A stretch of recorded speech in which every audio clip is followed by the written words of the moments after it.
Hi everyone, my name is John. Welcome back to my channel. I think it was a few weeks ago or so that I was tagged in a tag video by Justin from Triumphal Reads, who has a wonderful channel where if you are interested in history, especially history of the ancient world, and or natural history or history writing, his is a channel you really need to check out, and I will leave his link and info in the drop-down box. But even before he tagged me, I think maybe sometime in February or so, there was a tag going around called and I didn't even check before I started filming this, so I'll just say, "What's annoying me?" tag. And I saw several versions of this and thought very carefully to myself and thought, well, I mean, there are a couple of things that annoy me about the overall bookish world, book publishing world, etc. But generally, I'm not a very peevish person.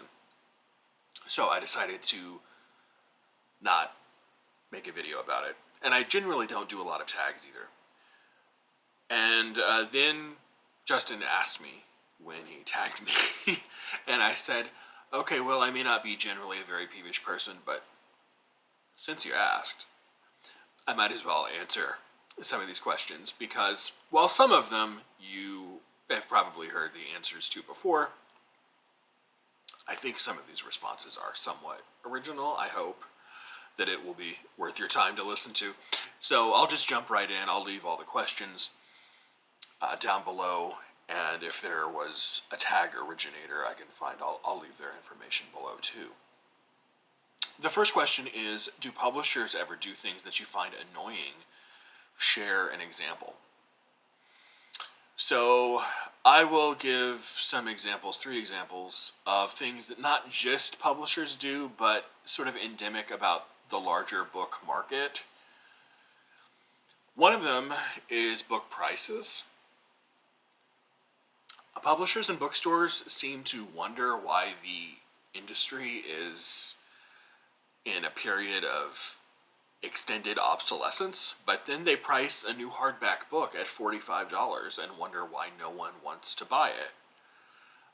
I have a frequent commenter on my channel by the name of Claire Shepard. Hi Claire, if you're watching. She lives in England and was interested in the electronic version of a book I showed on my channel from Princeton University Press.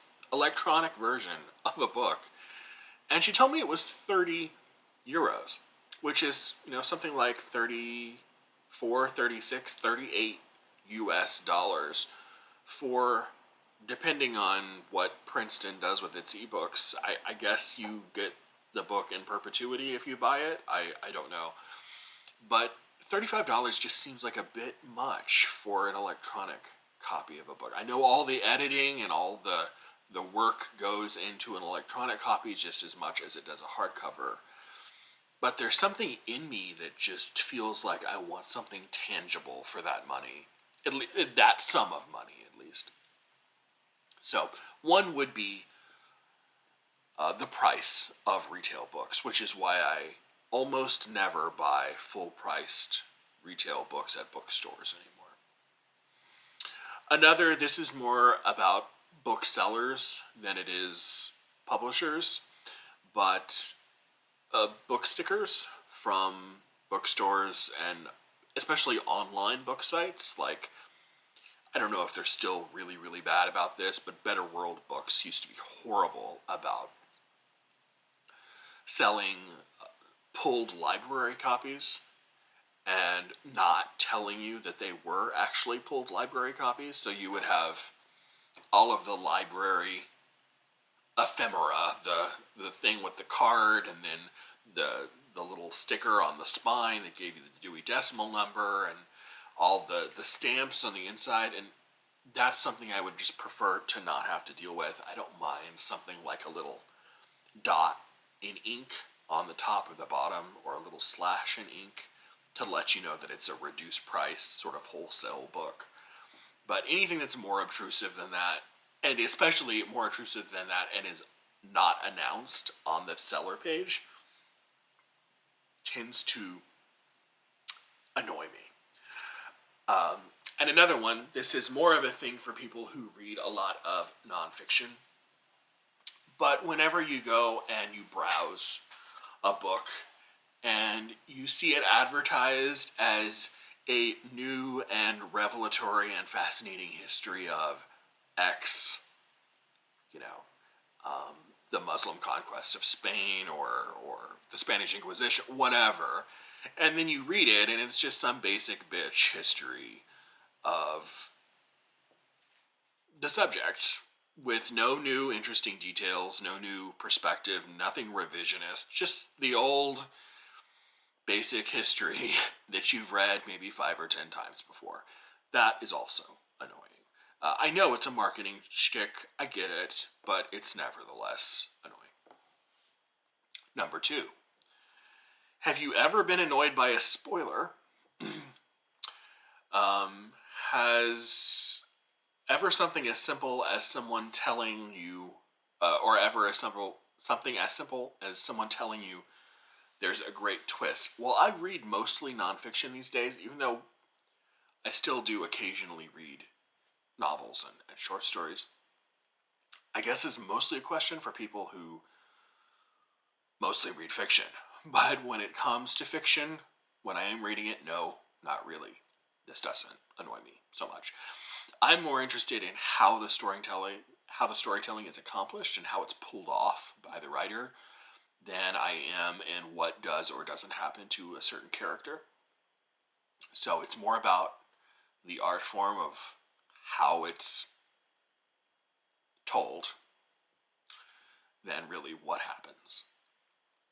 Number 3, have you ever been annoyed by what you discovered in a little free library, a book sale, or a used bookstore?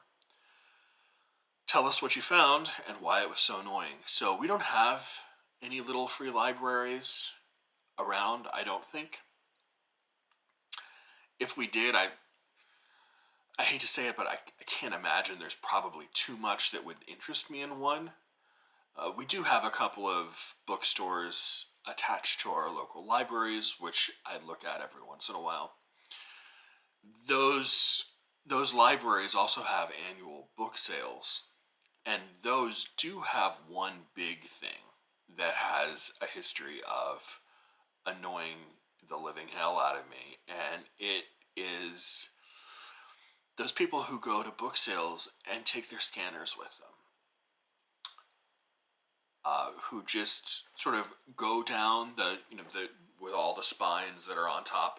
They'll just go down and scan thousands of books without even looking at titles or authors' names. And if they see something that they can sell for a pittance, they'll just put it in a gigantic pile of things that they buy. I always complain about these people every single year.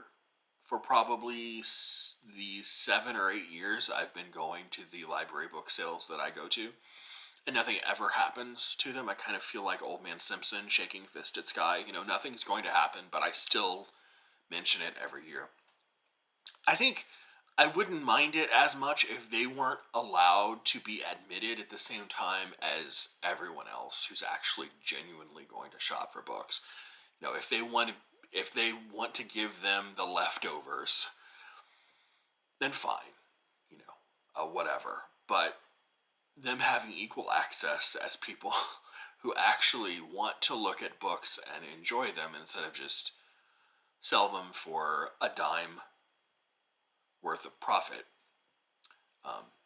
that irks me a little bit. But I guess as long as the library is getting its money, it doesn't matter who it's from. When it comes to short story collections, are you annoyed if there's a novella in the middle of the collection? Well, like I said, I don't read a lot of fiction anymore. Even though I am coming to a point in the history reading where I think every once in a while I might want to break it up with some short stories or a novel. But when I do read it, it doesn't bother me. Which also kind of strikes me as a weird question. Why would it bother anyone? I guess if you're looking for specifically short fictional forms, a novella might irk you. But yeah, I don't mind something that's longer. It's all in the art form of how it's done, uh, perspective, what you learn about characters, character building, and all of that good stuff. That interests me much more than the length of a particular story. Number 5, deckled edges, beautiful or annoying. I don't hate them, and I also don't fetishize them. I guess I'm kind of indifferent to them. This goes a long way towards what I think might be an interesting discussion if I end up doing it, about the aestheticization of books and reading on YouTube and in culture, generally speaking. If you're curious about that, drop me a line in the comments, and maybe one of these days I'll do a video about it. But it's sort of that whole phenomenon of cozy reading in your little book nook with your cup of tea and your deckled edges, and that whole idea of aestheticizing it and making it a cozy hobby is always really fascinating to me. And it's never really stuck with me, but the fact that it seems to be popular on BookTube is always something that's had me thinking. Other people's annotations in a used book or library book. Are you okay with it? Or is it annoying? Annotations can run the gamut between unobtrusive marginalia on the side of a text block that is sort of scribbled in pencil, easy to erase, and the heavy-handed underlining done by a high school student who is trying to do some last-minute reading. And as long as it's closer to the former side of the spectrum instead of the latter, I am generally okay with it. Though, to be quite honest, I do like a cleaner reading copy, and will pay a little bit of extra money for one if I have the opportunity to pick one.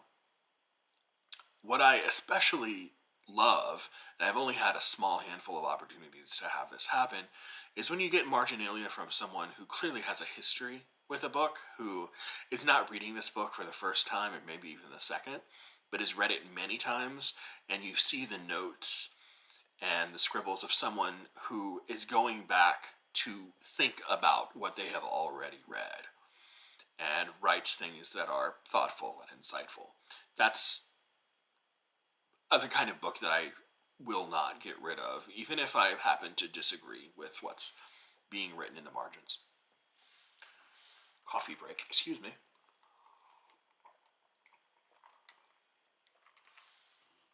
If there is a series or collection of certain kinds of books, like an imprint, and changes are made, are you annoyed or okay with it?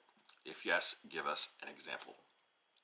I'll go back to this. This seems more like a fiction thing than a nonfiction thing, because at least with the fiction that I read, it tends to be more, I won't say classics, because I read stuff that is more contemporary, but I usually don't read stuff that's brand new.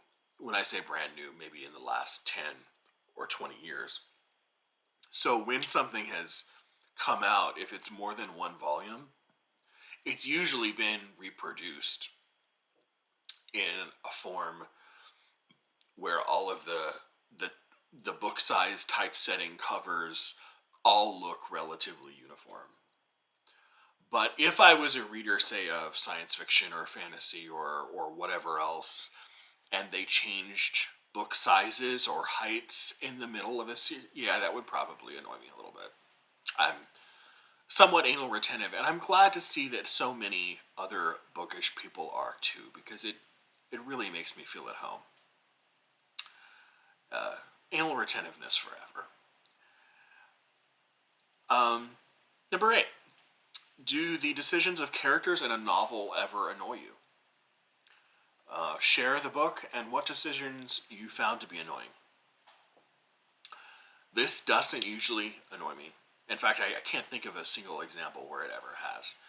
Because I usually assume that the author has characters make certain choices with certain future authorial or aesthetic choices in mind when they're making those decisions. So, for example, like Raskolnikov in Crime and Punishment, he is trying to justify his great man theory of history through his actions by unaliving his landlord. Or when Holden Caulfield in Catcher in the Rye makes all the stupid decisions that he does.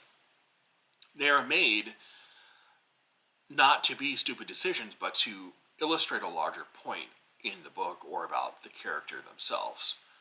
So, insofar as they're done for those purposes, not really annoying. If I can clearly tell that stupid decisions are being made just to drive a plot forward in a cheap sense, then yes, that would be more annoying. But I tend to not read writers who do things like that. Are you ever annoyed? Number 9. Are you ever annoyed by someone who... Let me slow down. Number 9. Are you ever annoyed by how someone organized their books? And what do you find annoying? I don't care if you organize your books by thickness or by spine color or height or anything else that has annoyed a lot of other people that have done this tag. It's other people's books, so why are you annoyed by it? Relax. I do have one question, though, for those people who organize their books in any sort of, I guess, non-traditional way. How do you ever find anything? And that's a totally genuine question.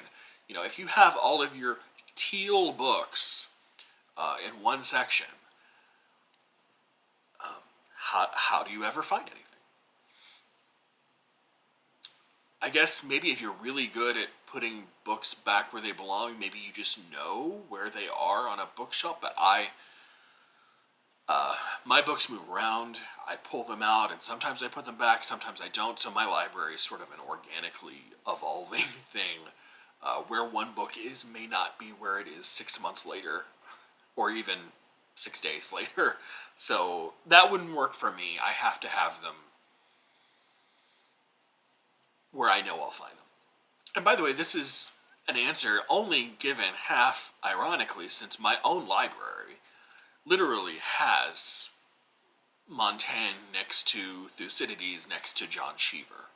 So I'm hardly one to get peeved about how other people have their books organized. In fact, my books aren't organized at all. They came out on my shelves as I packed them in boxes from my old house. So they used to be organized, but of course when I did the packing and then the transport here and unpacked them, I didn't have the room to get them all. I didn't have a single room in this house where they would all fit, unlike I did in my old house. So I want to save the book reorganization project, which would probably take me a couple of months, for when I have 1 or 2 rooms where I can fit absolutely everything in. And that's going to be a big project. That's going to take a lot of my time. So I am not really invested in doing that anytime soon. Share something bookish that you find annoying. I kind of front-loaded this with the whole tags thing, the book tags, and prices, and all of the other peevish things. So I'll skip that question. I'll skip number 10. And number 11 is tag other people. Well, I think most people who I would want to hear responses from have probably already done it, to be honest. But if you haven't done it, or want to start a channel and have this be your very first video, I would love to hear your answers. And if you do answer them and watch this channel on a regular basis, make sure and tag me so I can go watch it, because I would love to hear any and all answers to the questions. And I will wrap it up here, and I will be back soon with more books. Bye.